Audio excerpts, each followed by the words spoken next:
Are you ready to have your website get found by the right people? Are you looking to rank at the top of Google so you get more traffic to your website? Are you ready to learn how to use SEO and content marketing to grow your organic traffic? If so, you are in the right place, my friend. Welcome to the Simple SEO Content Podcast. Hi, and welcome back to the Simple SEO Podcast. Today's episode, we're going to get into how many SEO keywords do you use on a page or blog post. So I know there can be some confusion around this.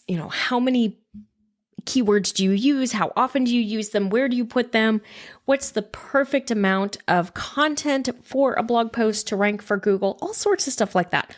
So I want to jump into this and kind of explain it, and let's go through this and figure out how many keywords do you use on a page. So when we're talking about a blog post or a website page, what I want you to remember is that we want to make this as simple as possible for Google so that Google understands what that page is about. So in order to do that, we want to really focus on one primary keyword. One keyword. And we want to use that keyword in all of the places that Google is going to look. So if you've ever wondered, where do I put keywords on my website? We're going to use the keyword ideally in your URL, meaning the page name, the title of your blog post or the title of the page. We're going to use it in the copy. We're going to use it in the header tags. Those are the big text, the bigger font that kind of separates out the paragraphs on your page. We're going to use it in your image file name.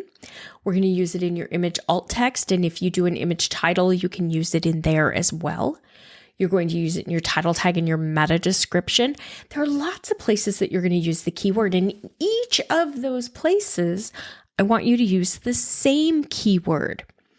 The reason we're doing this is each time Google sees that keyword in a place that they're looking for insights as to what the page is about, it helps Google understand, oh, check mark, I've seen this keyword before. This page must be about this keyword. And so by doing that, you help your chances of ranking for the keyword because now you're telling Google, this is what my content is about. This is what my page is about. Here's how you find out what information I have on my page, because Google's going to look at all those specific areas to understand what your page is about. So how many keywords are you going to use on your page? You're going to use one, and you're going to use it in each of those areas. Now, if you have other closely related keywords, you can use those on your page as well. Like maybe you have 2 or 3 other words that are really semantically related. They're very similar. It would have the same user experience. Like if somebody was searching for that keyword and they found the page, it would make sense to them. They would get the information that they were needing. It would be the expected result. In that case, you can use secondary keywords.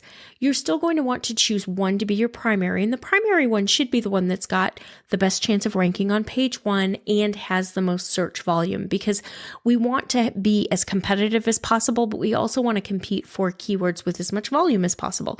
Makes sense, right? If we're going to do this, we want to get results. So now we're going to use that primary keyword in all the most important places. And if you're not sure what they are, get the beginner's SEO guide. It's on my website, etchedmarketing.com/freebies.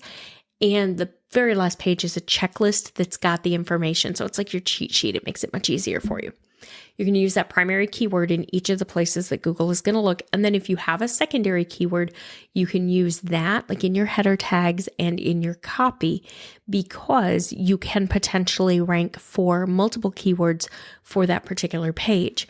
Now, the other thing that I want you to remember is that it's going to be important that you only use those keywords, whether they're primary or secondary, you only use those keywords on 2 pages on your website. And you're going to need to take track of this and keep track of it so that you make sure that you are not overusing the keywords, because let's say that you use the same keyword on 10 different pages, you're actually going to limit your potential reach, because rather than having 10 pages that can rank for 10 different keywords, you've got 10 pages using the same keyword and Google's only going to rank you twice.